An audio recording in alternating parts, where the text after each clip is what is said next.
A transformação dos minerais está na essência dos objetos e do modo de vida contemporâneo.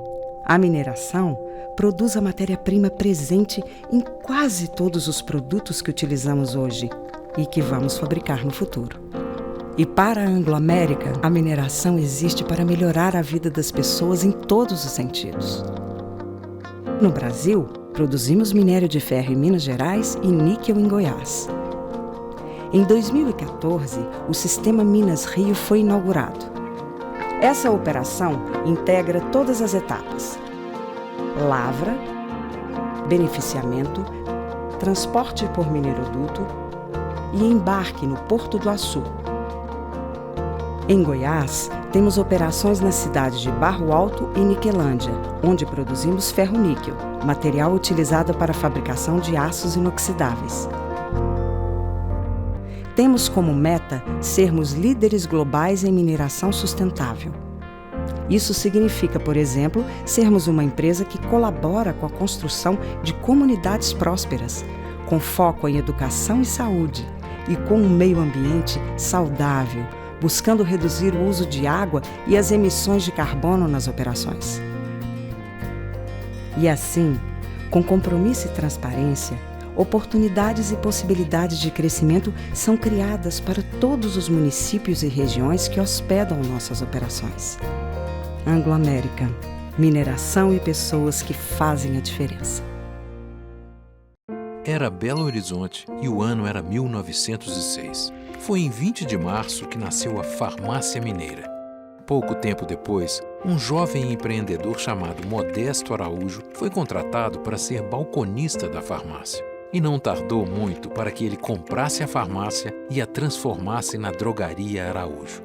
Sempre atento às necessidades dos clientes, Modesto dormia no fundo da loja e atendia até de madrugada.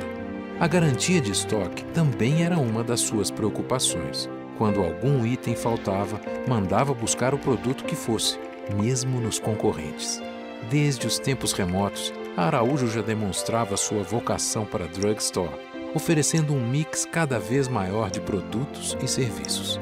Aos poucos, a empresa conquistou a confiança dos mineiros. Até nomes famosos, como Guimarães Rosa, tinham a Araújo como a sua drogaria de confiança. O pioneirismo sempre fez parte do negócio. A Araújo lançou o primeiro telemarketing do Brasil, a primeira drogaria com serviço drive-thru, a primeira rede do país no modelo drugstore e o primeiro plantão 24 horas da cidade. A loja matriz, por exemplo, nunca fechou as portas. A partir da década de 80, começava o processo de expansão e profissionalização da empresa. Novas lojas foram abertas e o mix de produtos também cresceu. Em 2016, foi inaugurado o novo centro de distribuição, com 60 mil metros quadrados de área, garantindo a execução do plano de expansão para todo o estado. A Araújo chega a novas regiões de Minas com a garantia de estoque que só a Araújo tem. Com o tempo, novas formas de cuidar dos clientes foram incorporadas.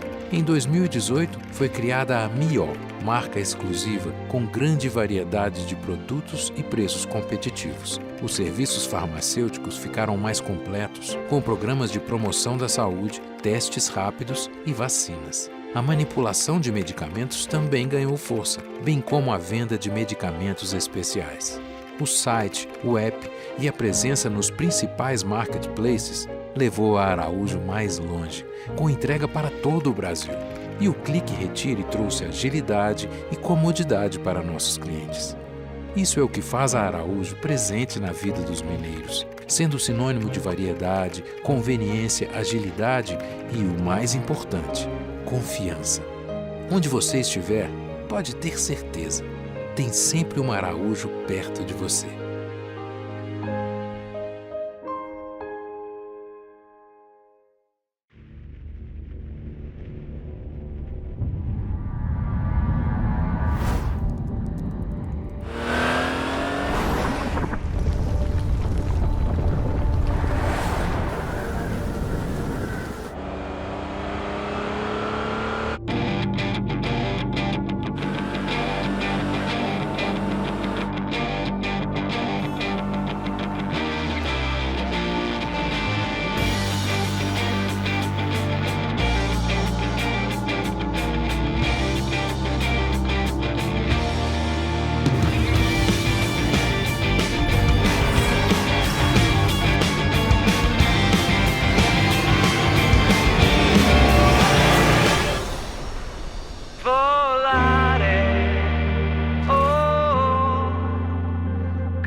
away from the maddening crowds.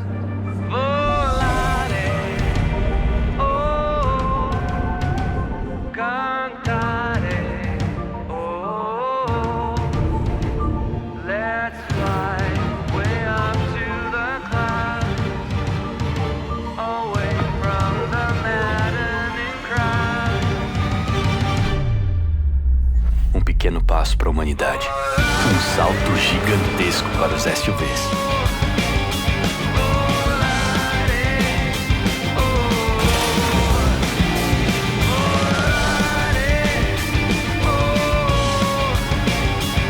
Novo Fiat Fastback, o SUV coupé da Fiat.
Bem, agora sim a gente começa formalmente o nosso Conexão Empresarial, abril de 2023, dia 24, tendo a alegria de receber aqui o ministro de Minas e Energia, Alexandre Silveira. Peço a atenção de vocês para que a gente possa ter a atenção e o silêncio adequado, para que a gente possa escutar o nosso ministro nesses próximos minutos. Vale frisar aqui, talvez um dos momentos que o senador, que o ministro atual, Alexandre Silveira, realmente teve como oportunidade única de servir Minas Gerais, de participar das atividades do Brasil.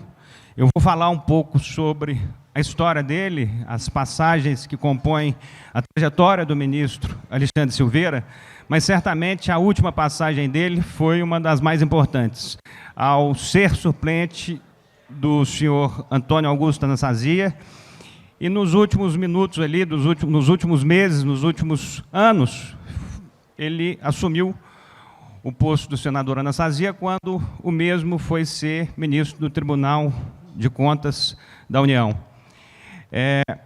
E eu digo isso, caro ministro, por conta do senador, do governador, do secretário e agora ministro do Tribunal de Contas, Antônio Anastasia, de fato, carregar uma das histórias mais lindas que a gente tem na política recente do nosso país, como cada passagem que ele construiu, da forma como ele percorreu, da forma como ele foi realmente visto nessa passagem dele como político. Então, caro senador, nossos parabéns, a gente fala isso de maneira recorrente, não é à toa.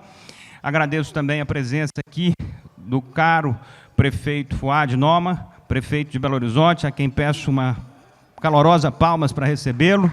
Obrigado pela presença. E também o prefeito da cidade vizinha, João Marcelo, que está começando aí na sua atividade política, um cara novo pra caramba, mas que tem um potencial futuro e presente, muito qualificado. Obrigado pela presença. Enfim, esse momento, caro Alexandre, a gente está acreditando que vai ser muito importante te escutar. O ministério que o senhor está representando é fundamental para o desenvolvimento econômico e social do país e de Minas Gerais. Alexandre Silveira de Oliveira nasceu em Belo Horizonte em 15 de julho de 1970. É marechal em Direito, técnico em Contabilidade e concursado como delegado da Polícia de Minas Gerais, tendo aposentado como delegado geral. Desde janeiro de 2023, é ministro de Minas e Energia. Ele foi coordenador da 6ª Unidade de Infraestrutura Terrestre do DENIT em 2003 e diretor-geral do Departamento de Infraestrutura e Transportes entre 2004 e 2005. Ex-deputado federal por 2 mandatos, eleito nos anos de 2006 e 2010, entre os 5 mais bem votados do Estado. Foi presidente da Comissão de Segurança Pública e Combate ao Crime Organizado, em 2009. É autor de vários projetos de lei e de emendas constitucionais, entre elas a PEC 412, que prevê autonomia funcional da Polícia Federal. Em Minas Gerais, foi secretário de Estado de Gestão Metropolitana entre 2011 e 2013 e secretário de Saúde em Minas em 2014. Ainda em 2014, Alexandre Silveira foi eleito primeiro suplente na chapa encabeçada pelo ex-governador de Minas, Antônio Anastasia. Em fevereiro de 2022, toma posse como senador da República, assumindo o cargo em função da eleição de Anastasia para ministro do Tribunal de Contas. No Senado, seu primeiro projeto foi a PEC 01 de 2022, que aumentou o Auxílio Brasil, antigo Bolsa Família, que agora certamente volta para a Bolsa Família, para R$ 600. Dobrou o valor do Vale Gás e criou o voucher para caminhoneiros de R$ 1.000 em 2022. Tem uma vasta passagem no Senado, foi o relator da lei Paulo Gustavo, que destina 3 bilhões e 800 em recursos de maneira descentralizada em todos os estados e municípios do Brasil para garantir ações emergenciais voltadas para o setor cultural. Ainda foi autor da proposta que garante a recuperação do patrimônio histórico-cultural do Brasil.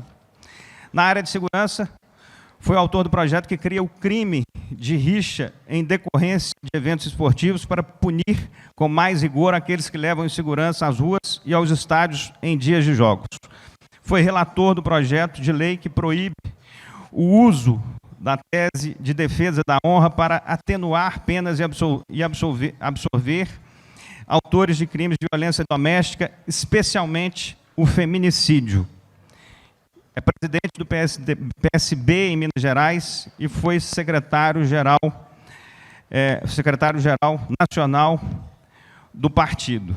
Na sequência, a fala do ministro, a gente vai ter algumas perguntas, mas eu fiz questão de realçar essas passagens do ministro Alexandre Silveira para mostrar a diversidade de temas, a qualidade com que o ministro é formado ao longo da sua trajetória, a capacidade de enxergar diversas áreas que a gente tem fundamental dever de trabalhar e evoluir. Meu caro ministro Alexandre Silveira, seja muito bem-vindo, a palavra é sua, Conexão Empresarial, e cada um que está aqui agradece pela sua presença e a gente espera ter boas notícias em relação ao Ministério de Minas e Energia. Bem-vindo. Meu muito boa tarde a todos, a todas. Destacar que é sempre muito bom, né? Respirar os ares de Minas Gerais. É melhor ainda quando a gente faz ao lado de tantas pessoas que percorrem conosco uma vida. E a maioria aqui tem uma convivência mais do que na vida pública, tem uma convivência muito próxima conosco. A gente vai construindo isso, né, Eduardo, à medida que o tempo vai passando. Mas destacar, e aqui, antes corrigir o Gustavo, eu não sei, Gustavo, se com qualidade não, mas que realmente Deus me deu a oportunidade de ter uma trajetória em diversas áreas, isso é inegável. e muitas delas graças a dois mineiros que marcaram muito a minha vida pública. Um deles, para mim, saudoso, amigo, uma referência de um homem público, que era o vice-presidente José Alencar. Foi quem me fez o primeiro convite para, ainda muito jovem, com 30 anos de idade, ser o mais novo sabatinado do Senado da República, na Comissão de Infraestrutura e no plenário do Senado, para ocupar um cargo tão relevante que era cuidar de todas as rodovias, hidrovias, portos e ferrovias do país.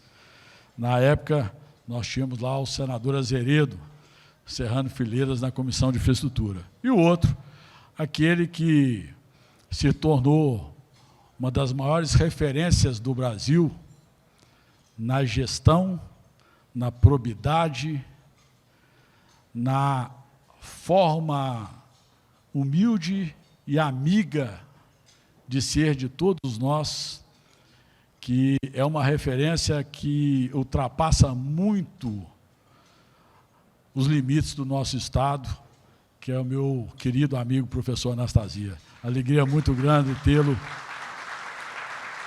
Alegria muito grande poder chamá-lo de amigo. Queria aqui, Paulo, começar fazendo um reconhecimento. Todos nós, cada um ao seu jeito, cada um à sua forma, cada um ao seu estilo, não deixam de jeito nenhum de dar a contribuição naquilo que tem a oportunidade, estando e exercendo as suas atividades. E o Paulo, a Maria Inês e agora o Gustavo, nós todos temos que reconhecer que a forma de fazerem a notícia, o jornalismo, a informação, ultrapassa também os seus compromissos e os seus órgãos, a sua missão apenas de informar. Não há nas últimas décadas nenhum homem público que se tornou uma figura nacional ou importante para o Brasil que não tenha sido apresentado aos mineiros e às mineiras pelas mãos do Paulo César. Paulo César sempre promoveu, com a sua forma de fazer jornalismo, com a sua forma de empreender, o bom debate, sempre enxergando longe, enxergando as lideranças que porventura possam contribuir para melhorar a vida de todas as brasileiras e brasileiros, sempre promoveu em Minas Gerais acalorados e bons debates. É alguém que, com a sua mineridade quente do norte, do nosso norte de Minas, defende a boa política.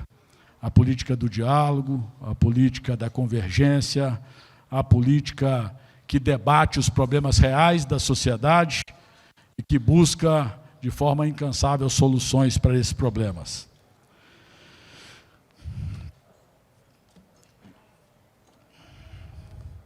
Energia, eu vou deixar de nominar, foi o Paulo que é o culpado, viu, gente? Ele que me sugeriu, for nominar, são tantos amigos e amigas aqui, então vamos, cumprimente a todos, sintam todos cumprimentados.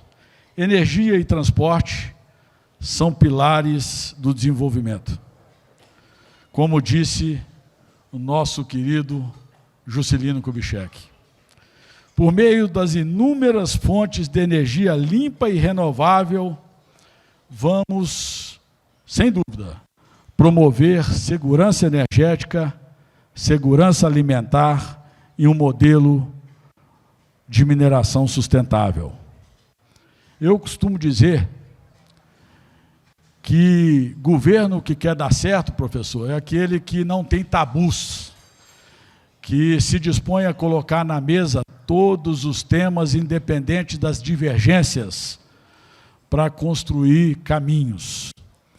E eu tenho sido esse ponto em Brasília, de tentar dizer que há sim espaço para poder, respeitando-se as diferenças e respeitando-se até esse momento que vivemos da democracia brasileira, onde é inegável um esgarçamento, há sim espaço para uma discussão mais voltada para problemas reais da nossa sociedade e para, principalmente, voltadas para as potencialidades que tem a nação brasileira e que nós sabemos que são muitas.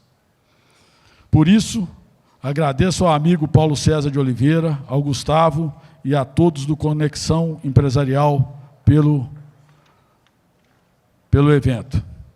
Cumprimento, enfim, todas as senhoras e senhores que aqui presentes e expresso minha satisfação em participar do Conexão Empresarial. É sempre uma alegria estar na minha querida Minas Gerais e nesse evento tão tradicional que sempre recebe palestrantes de todas as áreas dos mais diversos setores públicos, privados, entidades e federações. E estar aqui como mineiro e agora com a responsabilidade de ministro de Minas e Energia do Brasil é ainda mais desafiador. Me senti muito honrado com o convite do presidente Lula para essa missão nesse momento da história, e vou explicar abaixo.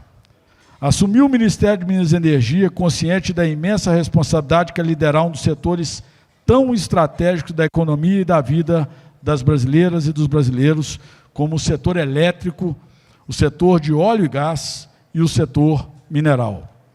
É motivo de muita satisfação poder servir ao povo do meu estado e do meu país, principalmente em uma das áreas que devem merecer a atenção de todos nós, pois ela é fundamental e estratégica não só para o Brasil, como para o mundo.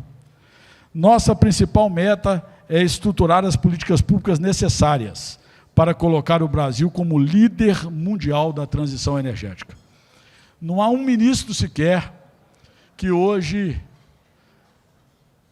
nas suas viagens internacionais, seja o ministro do Comércio, que é o Geraldo, seja o Haddad, o ministro da Economia, e o próprio presidente Lula, que não é abordado sob o tema da segurança energética, da segurança alimentar e da transição energética.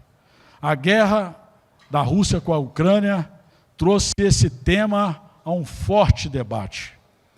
E nós, no Brasil, sabemos que, além de outras vocações, esses três pilares, Reinaldo, são, sem dúvida nenhuma, os nossos grandes potenciais. A segurança alimentar. E quando falamos em segurança alimentar, não há de dissociar a segurança alimentar da mineração, do setor mineral, da atividade mineral. Porque os números são estarrecedores, Eduardo. Pasmem, o Brasil importa mais de 90% do potássio que nós precisamos para a nossa agricultura nacional. O Brasil importa 85% dos nitrogenados, porque nós não temos a ureia. Porque, para fabricar a ureia, nós temos que ser competitivos, produzirmos e sermos competitivos no gás natural para produzir a amônia, que é a matéria-prima da ureia. Nós só temos uma fábrica no Brasil, Paulo. A fábrica que tem uma filial em Sergipe, a fábrica Unigel, que é uma fábrica da Petrobras, alugada a um grupo privado. Fechou a unidade semana passada de Sergipe e está lamentando a possibilidade de ter que fechar a fábrica de Camaçari. Por quê? Porque as nossas petroleiras, e não é diferente com a Petrobras, professor, por falta de uma política do gás natural no Brasil, reinjetam nas suas plataformas 86% do gás produzido. E pagam, pasmem, para espanto de todos nós, nós temos uma empresa pública que chama PPSA, que é a empresa que foi criada para receber a parte da União dos brasileiros da partilha do pré-sal. E ela paga na plataforma $2 por metro cúbico de gás e reinjeta esse gás. E nós pagamos aqui $16 o metro cúbico no Brasil. Nós precisamos, e ninguém questiona, professor, a natureza jurídica da Petrobras, a sua governança, mas não há como não se questionar que ela, tanto quanto as outras, além do lucro, tem que cumprir com uma missão que é, inclusive, constitucional, que é a missão social. Tanto ela quanto as outras petroleiras, por ser um patrimônio de todas as brasileiras e brasileiros. Então, são políticas que nós precisamos de rever, para que nós nos tornamos competitivos na questão da segurança alimentar. Nós temos a 12 quilômetros, Cristiano, 12 quilômetros, fora de uma reserva indígena, a 3 quilômetros do rio, nós temos um dos maiores potenciais de potássio do mundo, que foi vendido a um grupo canadense, chama Altazes, exatamente onde milhares de barcaças de soja do centro-oeste brasileiro passam para poder ir para o porto no Amazonas, sem serem explorados. São potenciais do setor mineral que, com a sua interligação com o setor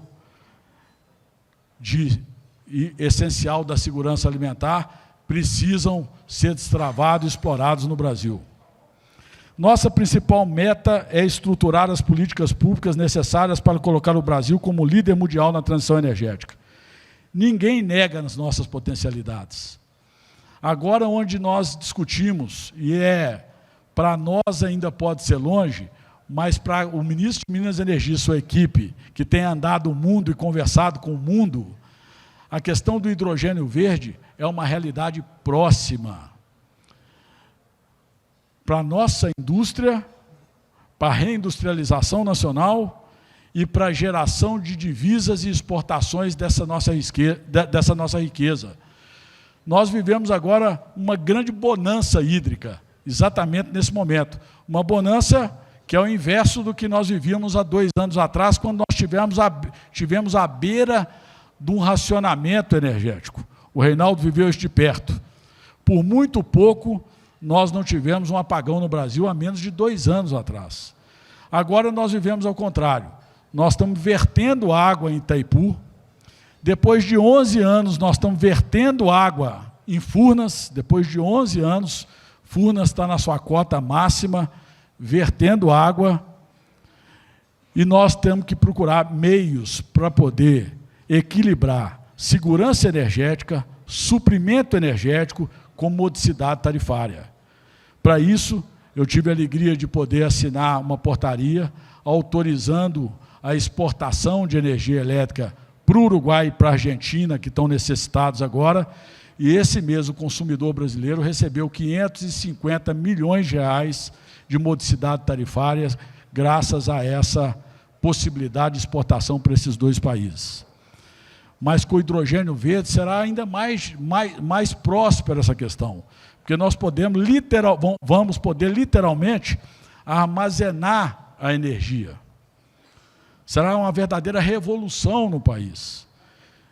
Nós já temos experiências, inclusive na questão da bateria, em diversas regiões do país, principalmente na região amazônica, disso acontecendo.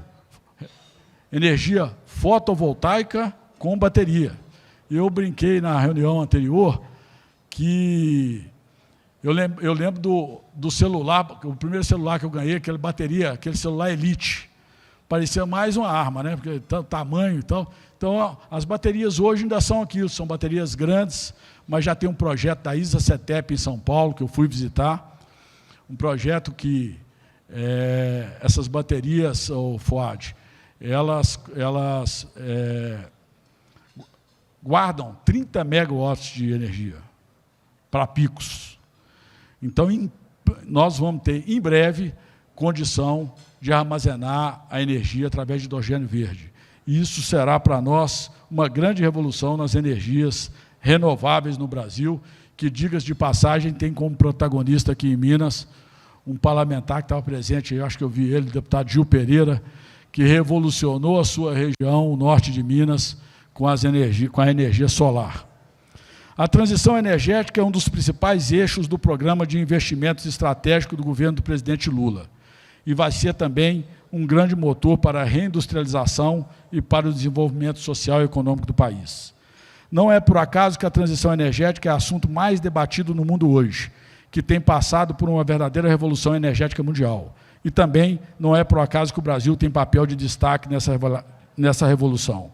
Nós vamos aprofundar as políticas do governo federal, buscando segurança energética, suprimento, sem deixar de priorizar a população que mais necessita.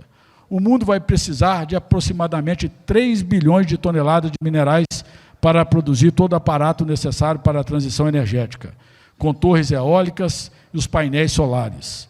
O Brasil é ator central desse processo, para dar suporte à transição. Temos lítio, terras raras, níquel, cobre, zinco e tantos outros. Minas Gerais, como estado minerador, cumprirá o seu papel e continuará dando a sua contribuição para a descarbonização do mundo. Uma mineração sustentável na prática, com garantias de contribuição ao meio ambiente e benefícios sociais à sociedade, que podem ir além da geração de emprego e renda. Também vamos lançar o programa nos próximos dias, Energia Mais Verde, que terá duas vertentes fundamentais: a transformação setorial e o fomento ao ambiente favorável para os investimentos. Vamos trabalhar com medidas concretas que envolvam energia na indústria, nos transportes, no setor elétrico, na descarbonização da indústria de óleo e gás e no setor mineral. Para criar um ambiente favorável, vamos aprimorar a legislação e dar mais segurança jurídica para o setor de energia por meio de um conjunto de medidas legais e infralegais que certamente contarão com o apoio de outras pastas do nosso governo.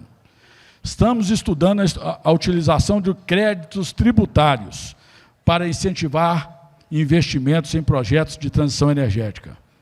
Vamos lançar nos próximos dias, em busca de descarbonizar a Amazônia, que hoje tem mais de 80% da sua base no diesel. A Amazônia tem 177 pontos isolados é a única região do Brasil. O Brasil é o único país do mundo que tem 98% do seu sistema, FAD, completamente interligado. É o Sistema Interligado Nacional, que é controlado pela nossa ONS. Só falta a linha de Manaus, Roraima e os pontos isolados da Amazônia. Daqui a poucos meses nós vamos lá com o senador Omar, professor, inaugurar a linha de Manaus a Parintins. E esse ano, só para se ter um parâmetro, nós estamos trabalhando com todos os nossos, com a nossa agência, com a ANEEL, com a ONS, com a CCE, recém-assumida pelo nosso querido Alexandre aqui da CEMIG.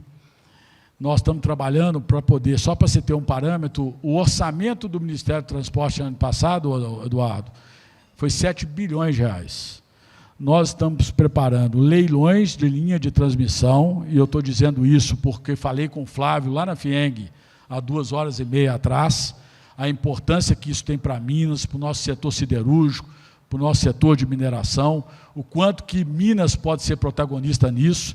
Nós estamos preparando em torno de 60 bilhões de reais de contratação de linhas de transmissão no Brasil,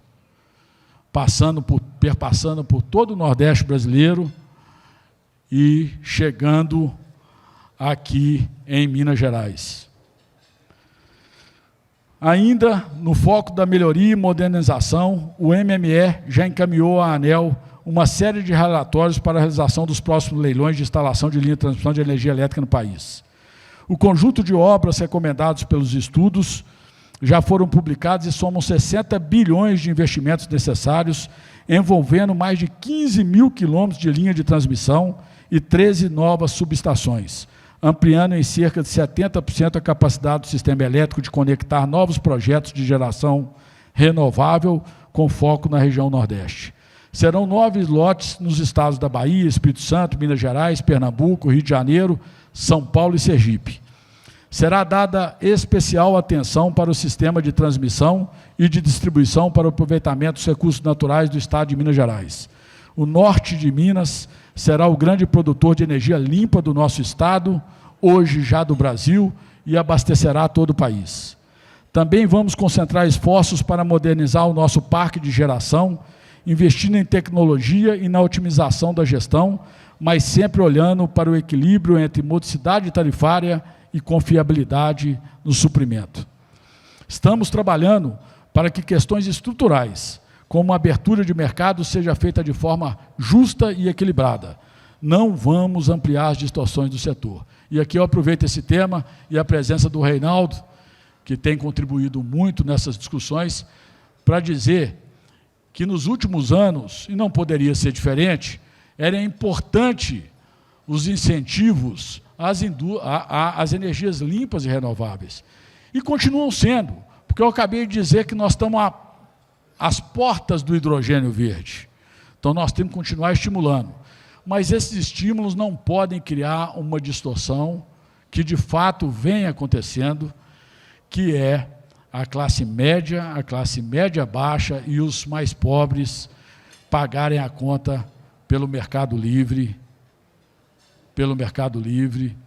e pela classe média e média alta. O porquê? Cada um que consegue pôr um painel solar na sua residência, ele sai da distribuidora e deixa de ser um consumidor regulado. E a conta vai ficando dentro da distribuidora para o consumidor regulado.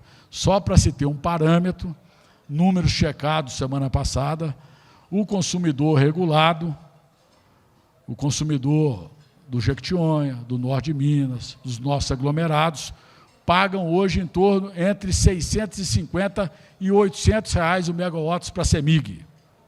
E o Mercado Livre está comprando, semana passada, a R$ 150 reais o megawatt.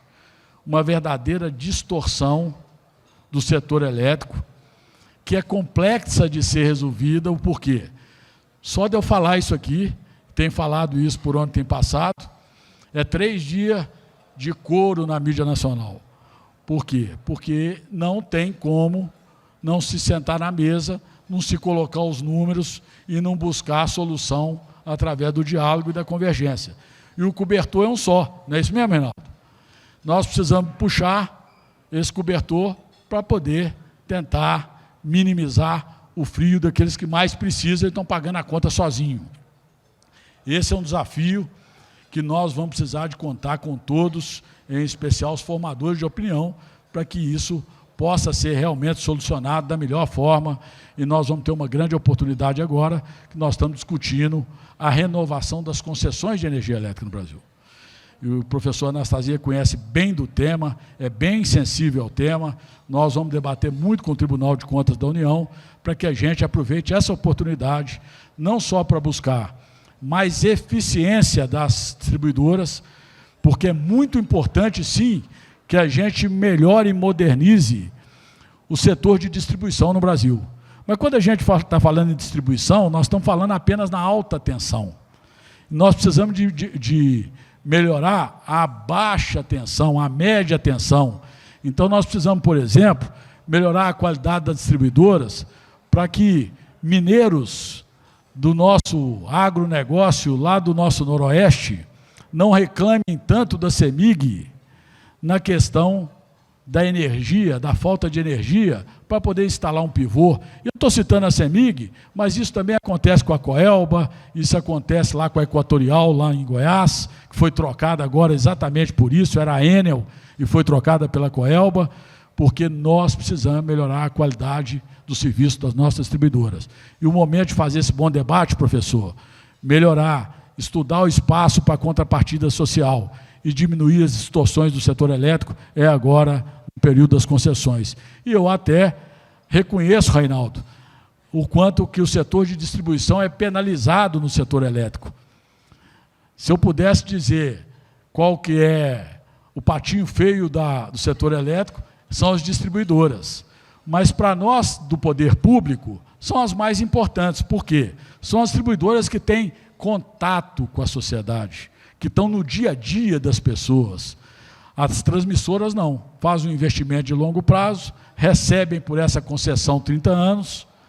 As geradoras, pelo mesmo lado, tanto as de energias renováveis quanto as demais energias, né, elas todas têm preço ou contratado ou vendem no Mercado Livre, bem como as comercializadoras. Então, dos 4 pilares do setor elétrico, a mais sacrificada são as distribuidoras. Mas nem por isso, não precisamos de buscar com elas soluções, tanto para essa rede de média tensão. O Flávio deve ser penalizado lá pelo setor do agronegócio, em especial, mas por todos os setores, por falta de um serviço mais célere e mais altura que requer o crescimento econômico do país na questão de suprimento das distribuidoras para as nossas vocações serem cada vez mais fortalecidas, gerando emprego e renda, gerando divisa. Eu digo que é inegável a nossa vocação para a questão da segurança alimentar do mundo. Isso é inegável. E isso está intimamente ligado com a questão mineral, que está intimamente ligado com a questão do setor elétrico brasileiro. Uma coisa, eu costumo dizer que Ministério de Minas e Energia e Ministério da Agricultura tem que andar, e para minha alegria, hoje é um grande colega, amigo, foi colega do professor, é o senador Fávaro, que é o ministro da Agricultura. Nós dois trabalhamos completamente sinergizados e eu tenho absoluta convicção que nós vamos fazer uma grande transformação no setor elétrico, no setor de petróleo e gás, mas, fundamentalmente, para combater miséria e fome, para poder gerar divisa e para poder crescer e ser respeitado no mundo na questão da segurança alimentar. Eu não vou me delongar, mas eu trouxe aqui rapidamente, se já deve ter me delongado, mas eu trouxe rapidamente aqui alguns dados. Vai passando? Quem vai passando aqui? Vai passando? Alguns dados que é importante nós conhecermos para entendermos.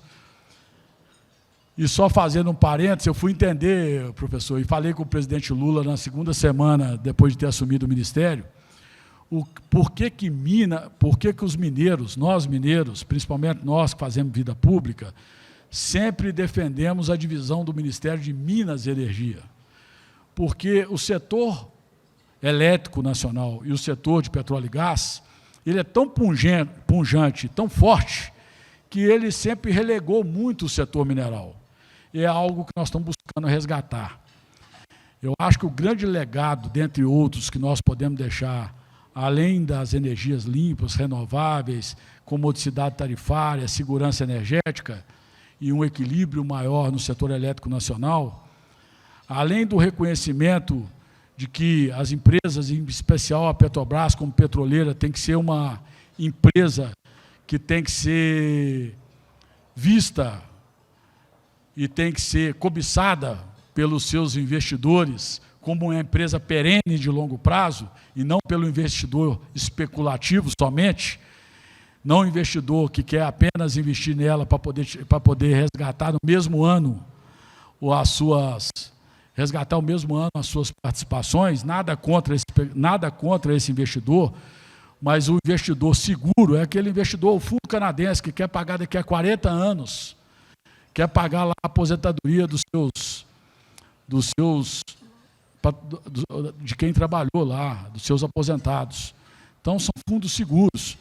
E não há de se falar de uma empresa perene que cria um projeto de desinvestimento irresponsável, que vende as suas refinarias, e nada contra uma política que o faça, mas que venda suas refinarias e distribua o recurso dessas refinarias sem investir, por exemplo, em transição energética, venda suas refinarias e dividam isso como lucros e dividendos. Isso é uma empresa que tende a acabar. Isso é uma empresa que tem tempo para poder terminar, tem tempo para poder ser vendida. Então, são políticas distintas, nenhuma crítica, mas uma constatação. Nós temos que saber o que nós queremos ir. Então, eu particularmente entendo e defendo que na questão da Petrobras, nós temos que, primeiro, investir na autossuficiência em gasolina, que nós estamos muito próximos disso. Só importamos, ano passado, 13% da nossa gasolina. Todos os estudos do Ministério demonstram que é possível apenas com a modernização das nossas refinarias a gente se tornar autossuficiente na gasolina. Nós sabemos que combustível é algo de mercado? Sabemos. Sabemos que é muito difícil uma política pública de uma única petroleira controlar preço de combustível? Também reconhecemos isso. Mas nós temos que entender que em momentos de grande volatilidade, como que nós vivemos na Covid e logo depois na guerra da Rússia com a Ucrânia, nós temos que ter política pública que dê segurança energética ao nosso país. Por isso, nós vamos defender com muita determinação que setores estratégicos nacionais não possam ser, de qualquer forma, não terem, no mínimo, uma regulação e uma mão forte do Estado. Todos sabem, a minha defesa é incansável da concessão de rodovia, da privatização de setores importantes, mas setores estratégicos têm que ter política pública e mão firme do Estado. Porque senão nós temos nos modelos de corporação hoje, e o Décio sabe bem disso, nós temos nos modelos de corporações hoje, grupos que detêm 5%, Paulo, 5% do controle, 5%, e que controlam 100% da empresa. Isso não está correto. Isso tem que ser melhor debatido. Nós precisamos ter um melhor modelo de suprimento de setores estratégicos nacionais. Aqui eu vou passar rapidamente só números do Brasil e Minas Gerais. Nós somos o 9º maior produtor de petróleo do mundo, o 2º maior produtor do mercado consumidor de biocombustível, 1º maior produtor de nióbio do mundo, 2º maior produtor de minério de ferro. Esse é nacional ou nacional? 2º maior em geração hidrelétrica do mundo e 6º maior em capacidade instalada de eólica do mundo. Isso é muito importante. Aqui é a matriz energética do Brasil. Enquanto o mundo tem 15% de matriz energética limpa, o Brasil tem 48%. Considerando petróleo e derivados com a maior parcela, considerando eólica com 10, produtos de cana e o etanol, que eu faço uma defesa contundente. Eu acho que um dos maiores acertos dos últimos 20 anos foi o Proálcool em 2003.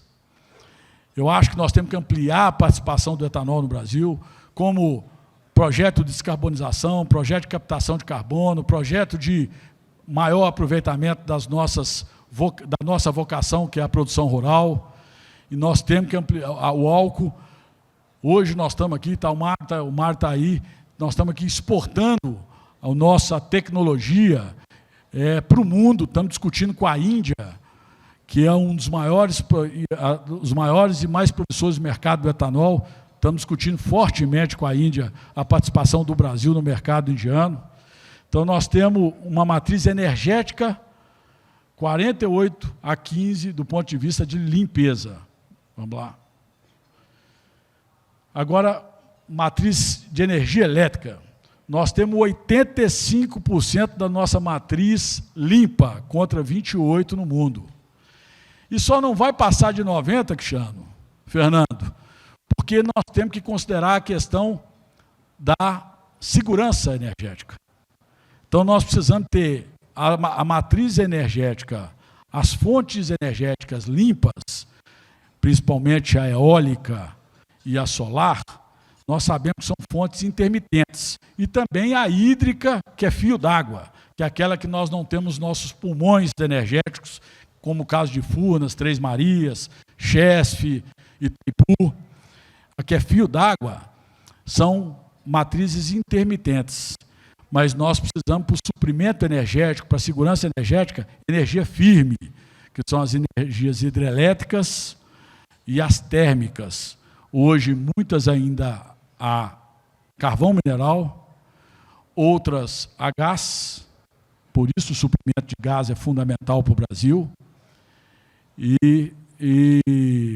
Então nós precisamos manter sempre, e vamos chegar a 90 rapidamente, e vamos continuar nesse tema. Mas isso é a demonstração inequívoca que nós somos insuperáveis para concorrer com o mundo.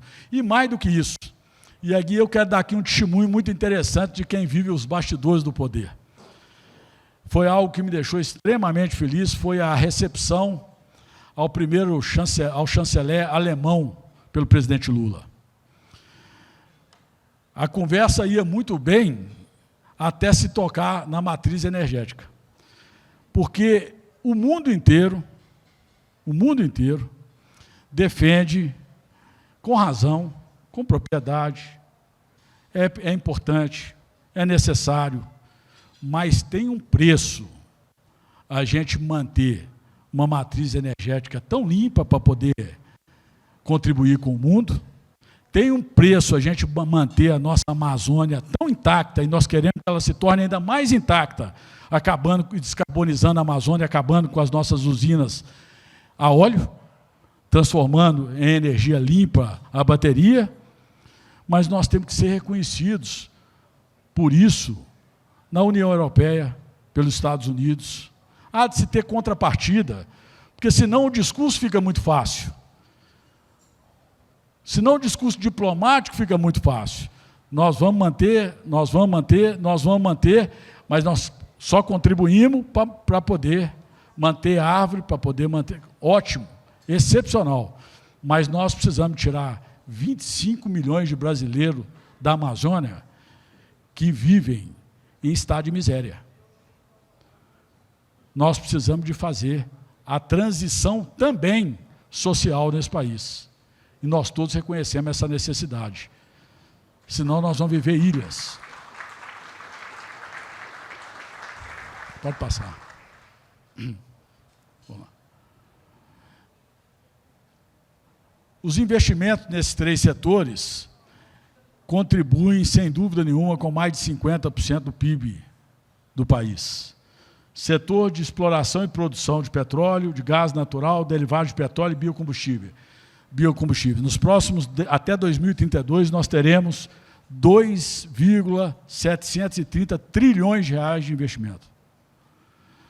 Ou seja, criado um ambiente, o professor conhece bem disso, criado um ambiente regulatório seguro, criado um marco regulatório para dar garantia ao investidor, planejamento, previsibilidade, discurso correto, conversar de maneira adequada, porque o mundo hoje é plano, o mundo hoje globalizado, o investidor ou vem para cá, ou vai para qualquer outra parte do mundo. Vai para outra parte do mundo, às vezes, por falta de regulação e segurança legal, e marcos legais seguros. Prova disso agora foi o biodiesel. Nós ampliamos de 10% para 12%, para dar previsibilidade até que estudos mais aprofundados sejam feitos para que essa mistura se altere além disso. Mas, com essa previsibilidade do 12%, o investidor, e não são poucos, nós temos uma usina aqui em Montes Claros, da Petrobras, não são poucos, tem condição de fazer os seus investimentos com segurança de curto, médio e longo prazo. No setor elétrico nacional, nós teremos até 2032 530 bilhões de reais na geração centralizada, geração distribuída e rede de transmissão. E no setor mineral, 253 bilhões de reais. E no setor mineral, só para fazer um parênteses, eu acho que o grande legado que nós temos que perseguir, eu falei isso com o Flávio hoje, aqui em Minas Gerais, é destravar o setor mineral de forma adequada e segura, separando o joio do trigo. Me irrita muito, eu tenho buscado fazer esse bom combate, muitas vezes também pagando um preço caro, pela incompreensão de alguns, e até com prejuízo na opinião pública, de ter a coragem de dizer que o setor mineral é fundamental para Minas e para o Brasil, na transição energética, na criação de divisas, mas é um setor mineral que saiba separar o joio do trigo. Me irrita muito quando a gente vai falar sobre garimpo ilegal na região dos Yanomamis. Isso fica, a imprensa nacional se perde e generaliza como o setor mineral transgride todas as regras, o setor mineral, diferente do agro, que conseguiu com muita competência ganhar esse espaço e essa musculatura diante da opinião pública, o setor mineral é sempre o patinho feio da história. E nós sabemos que sem ele o Brasil não sobrevive e não ganha o protagonismo nas questões socioeconômicas fundamentais, tanto no setor elétrico quanto na geração de emprego e renda. Então, Flávio, uma das grandes conquistas, e eu falei isso lá hoje na FIENG, nós temos que avançar e usar esse instrumento com bastante vigor, foi o que nós criamos há um mês atrás, que é o Conselho Nacional de Política Mineral, o CNPM, aos moldes do Conselho Nacional de Política Energética, que é muito forte, que tem 16 ministros de Estado, é presidido pelo ministro de Energia, e que eu tive a alegria de o último agora um mês atrás, e o primeiro da minha gestão, ter sido presidido pelo próprio presidente da República, que fez questão de sair do Palácio e ir no Ministério de Energia para poder debater temas fundamentais para o país. Pode passar. Agenda de Minas Gerais no Senado Nacional. Minas Gerais é o primeiro maior produtor mineral do Brasil, o primeiro maior produtor de minério de ferro do Brasil, o primeiro maior produtor de ligas de nióbio do mundo, o primeiro maior produtor de minério de ferro de lítio do Brasil. E aí, domingo passado, as páginas de todos os jornais era China disputa com os Estados Unidos o lítio da América do Sul. E nós temos aqui no nosso Jequitinhonha uma grande potencialidade do lítio, que agora a gente começa a dar importância, tanto com a Companhia Brasileira de Lítio, quanto com a Sigma, uma multinacional, que está explorando lá, e nós estamos discutindo meios regulatórios de fazer isso de forma segura, legal e socioambientalmente correto. Pode passar. Grandes números da mineração. Possui 20% das concessões de lavra do país e 22% das autorizações de pesquisa do país. 40% das operações com minérios no país, totalizando 100 bilhões para o Estado. 3,1 bilhões de arrecadação do CEFEM, o equivalente a 44,2% do país. Investimentos em pesquisa mineral crescente nos últimos anos, atingindo 516 milhões em 2021, o equivalente a 30% do país. 11,44 bilhões de 2023 a 2027, para Minas Gerais, 23,6% do Brasil. São números só para poder ilustrar de questões essenciais ao crescimento da economia. E aqui me permitam uma opinião muito de foro íntimo, professor. Eu acho que Minas Gerais, a despeito do esforço de todos nós, quando eu tenho andado o Brasil, eu tenho visto que Minas Gerais pode muito mais. Nós não estamos e não somos hoje, por uma série de questões que nós temos que vencê-las juntos, irmanados, através da política mineira, nós não estamos protagonizando praticamente nada. Quando eu vou à Bahia, eu vejo os 42 quilômetros de metrô que foi feito dentro da capital. E agora o ministro Rui me disse que eles vão anunciar nos próximos dias 9 bilhões de reais nos VLTs para os subúrbios dentro da Bahia. Quando eu vejo o nosso anel rodoviário em Minas Gerais, eu confesso que não posso deixar de dar a mão à palmatória como alguém que, junto com muitos, representa o nosso Estado há mais de 20 anos. 381 e, em especial, a economia mineira. Nós precisamos destravar os nós da economia mineira. E não faltará coragem, determinação e trabalho do ministro de Minas e Energia para isso.